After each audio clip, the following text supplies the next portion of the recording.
On tonight's episode, Hand of Fear, Sarah Jane's last ever episode as a full-time companion.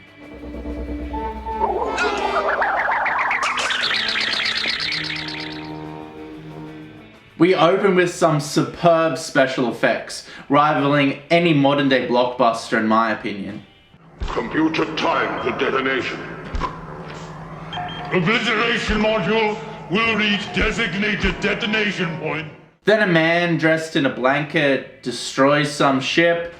I'm guessing that this is explained with the muffled dialogue that he expels.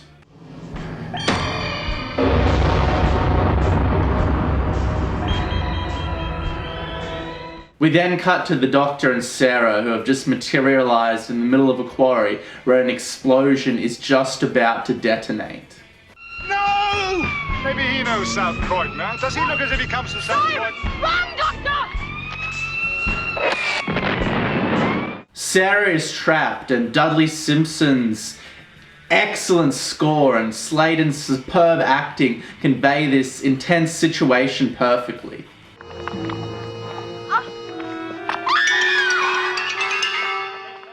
An ancient fossil of a hand was uncovered during this explosive excavation. It's now possessed Sarah using its magic ring. She escapes the hospital, and this sets up a mysterious and ominous set of circumstances to be unraveled.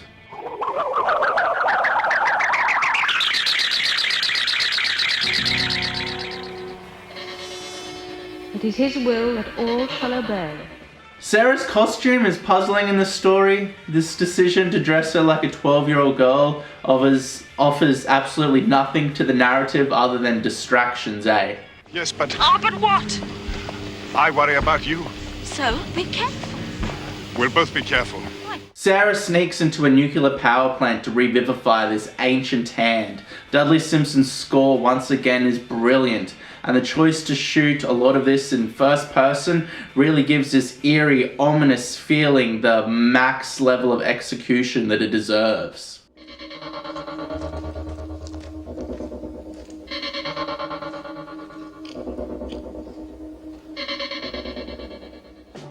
Oh fuck! The hand's alive! There's a fly on this guy's face, eh? Personnel. An emergency exists in the neutron fission reactor in Sector 4. Now this is a deliberate act of sabotage. Sladen slides into this trance-like performance in this story. She can flip from cute to intense in an instant. It's superb acting in my opinion. Eldrad must live. Eldrad the creator, the savior. Sarah, what does he want? Eldrad must live. Eldrad must live. Sarah. This superb stunt work, the interesting angles chosen, and the well-executed editing makes this guy falling to his death executed well, but I can't help but laugh. Every time somebody falls to the death in Doctor Who, or classic Doctor Who, I can't help but think it's funny. Something about it. Maybe it's just me. Eldrad must live!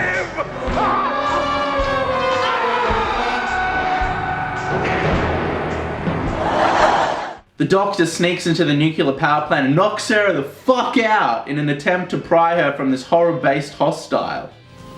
Eldrad must live. So sorry, Sarah. Now an employee of the power plant becomes possessed by this ring. There's this cool action sequence where a lot of interesting shots and angles were chosen. The director of this episode, or this story, was Australian, and he chose some interesting and different angles. I feel like he enjoyed directing and he was relishing the moment and tried to do interesting and different stuff. He didn't shoot it just flat, and it goes to show. Also, go Aussies. Driscoll, stop!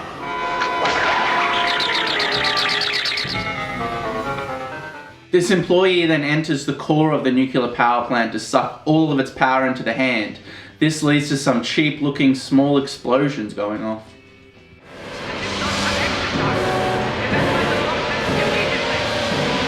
This is not an exercise. Evacuate the complex immediately.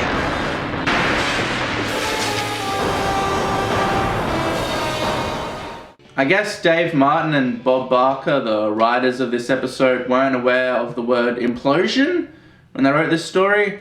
Oh well, they wrote a good script. Nothing happened. A sort of unexplosion has taken place. Unexplosion? Yeah. There's no such thing. There was a sort of unexplosion. An explosion? Yes, fission took place, but instead of the explosion going outwards, it went inwards. Check out the Doctor being a badass when he's warned against some grainy stock footage from fighter jets. Get down, Doctor! It's stock footage again! Better take cover. Flash can blind us. Doctor, please!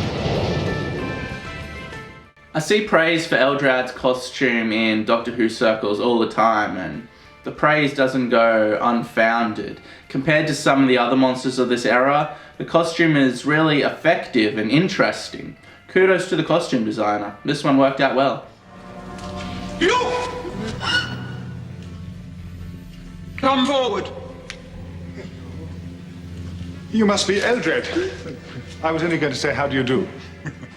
The cast and crew were actually able to film in a real nuclear power plant for this episode, and it just looks amazing. I'm used to crappy plywood sets that rock and move, and 2 corridors that an entire story is filmed within, but they have all these great, vast, wide shots of this actual power plant, and it just adds to the story and the narrative's believability so much.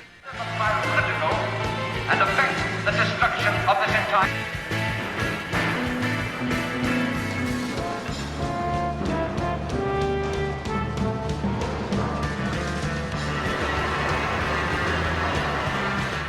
I'm really thankful that Elisabeth Sladen got a lot to do in her final story.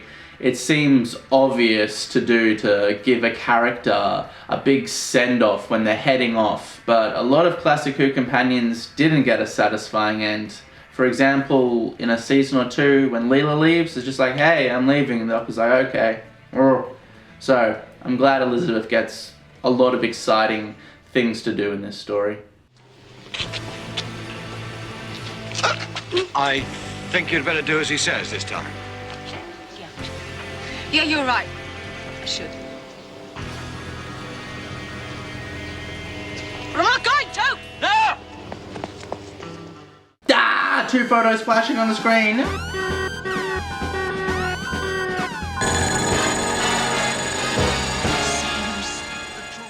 So now that this mosaic lady has regenerated, she's on some cheap revenge trick. That's all well and good, but I'm just here to watch horrifying deaths and laugh, eh? Eldred must live!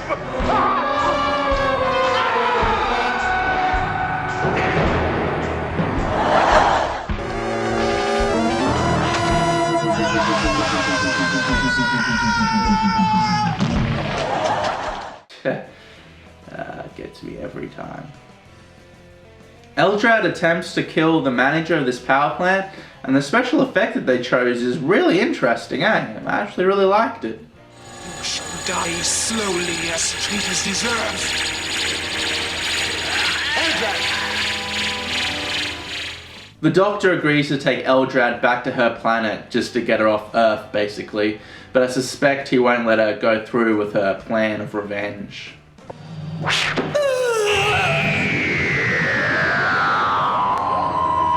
Spear to the chest and roll credits! These cliffhangers rival early Game of Thrones. Thank you, Philip Hinchcliffe. Thank you. The spear was a booby trap set by the planet's past inhabitants. It had a deadly poison on it which kills silicone-based life forms, which is what Eldred is. Anyway, now the Doctor and Sarah need to travel underground with Eldred to save her and put her into the regeneration chamber. Regenerator chamber. Level 3, 0, 6. But you must get me there quickly before it shatters the crystal matrix. Oh. A guy sitting under a shiny blanket watching some 80s video game footage is then set up as an ominous observer. Intruders penetrating level 50 and descending. Sarah gets all fucked up and the Doctor's like, harden up bitch, you're all G. That's right, feminism, you can take care of yourself. You're not the damsel in distress anymore. I'm not gonna help you up. You're alright. You're a strong, independent woman. It's the 70s.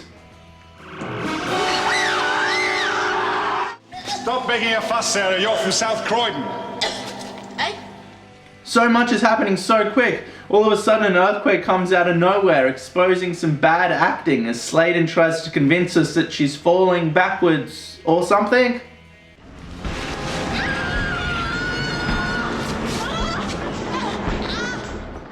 I have to admit, all these indie-esque endeavors in the cave are quite exciting. The music's suspenseful and the editing is quick and full of pace. Intruders penetrating level 150 and descending. Seriously, what is this guy under the blanket doing? We've cut to him like 7 times now and he's just listening to his computer talk. Intruders proceeding along level 306, the Ward's Regenerator Center, awaiting orders to activate automatic defense procedures. Finally, our heroes reach the regeneration chamber. Our mosaic mate is stiff as a board, but still in hand. Then the guy under the blanket sets his computer to kill Eldrad, just as the Doctor and Sarah are about to save her. An interesting twist in the narrative for sure. Regeneration will occur.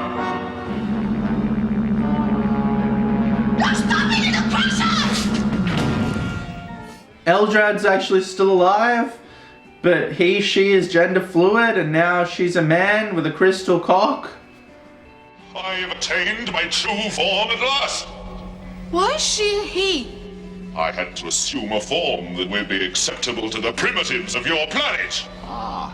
Then another crystal guy appears on a television screen and a dialogue starts happening between these two rock monsters. After the premature detonation of the module, we knew there was a remote possibility that one day you would return. Yes, I'm here. A rush of intense exposition explaining this complex political plot is then thrown in my face, and Eldrad uncovers the guy under the blanket is dead. I don't know what the fuck is going on anymore, man. Rokon, you scorn me? Your successor?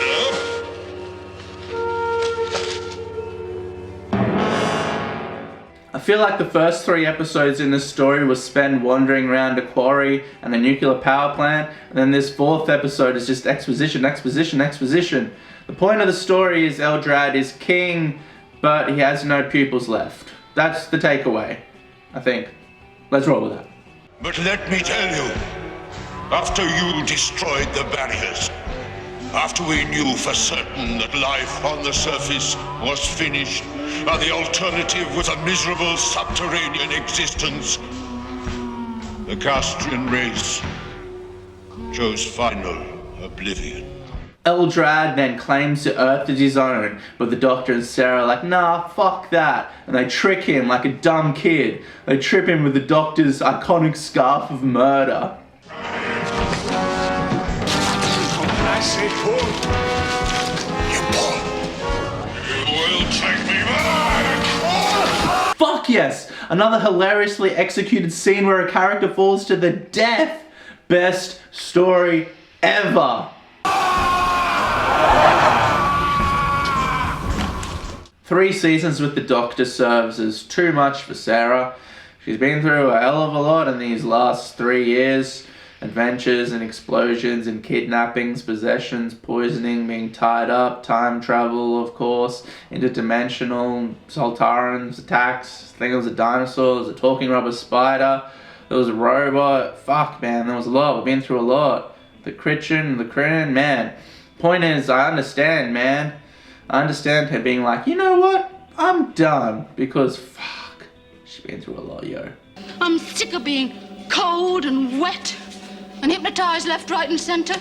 I'm sick of being shot at, savaged by bug-eyed monsters, never knowing if I'm coming or going or being. The Doctor then gets a message that he must go to Gallifrey alone. This is a nice setup for the next story, and also a reason for the Doctor not to fight Sarah with her wishes to leave the TARDIS.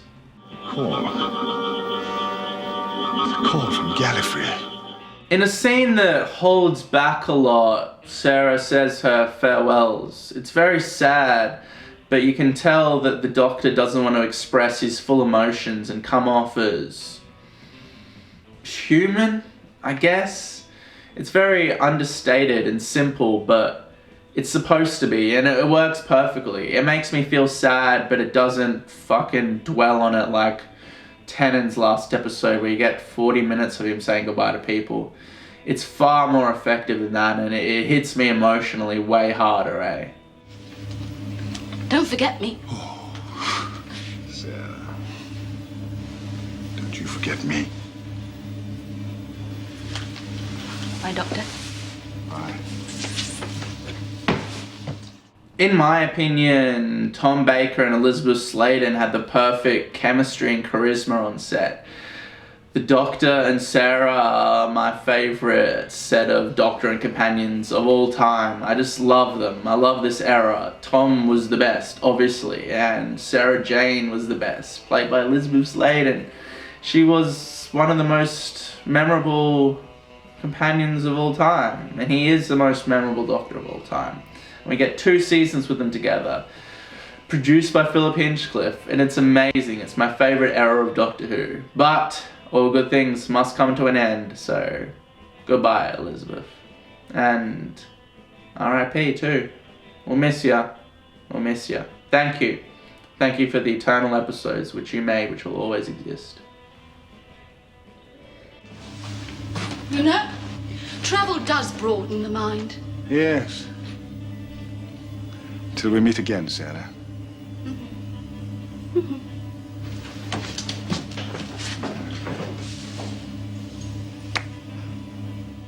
In conclusion, this story is obviously really good. It's a great send-off for the greatest, or one of the greatest companions in Doctor Who of all time. She gets lots of things to do, lots of moments. The monster is memorable and looks great. Maybe the exposition at the end could have been worked into the rest of the story so you're not just bombarded with it all. But all that ending with the indie-esque shenanigans and the booby traps is so exciting and fast-paced for Classic Who. So I can't complain. Amazing. Thank you for watching, and it really help out if you could like, subscribe, and in the comments tell me how I got all the facts wrong and how my opinion is null and void. Thank you, and good night.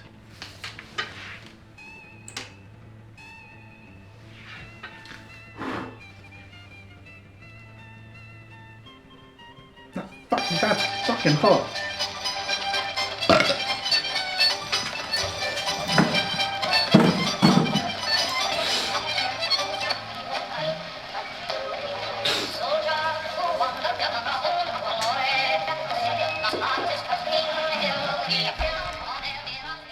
Finally, our heroes reach the regeneration chamber. Our mosaic made as stiff as... Finally, our heroes reach the regeneration chamber. Our mosaic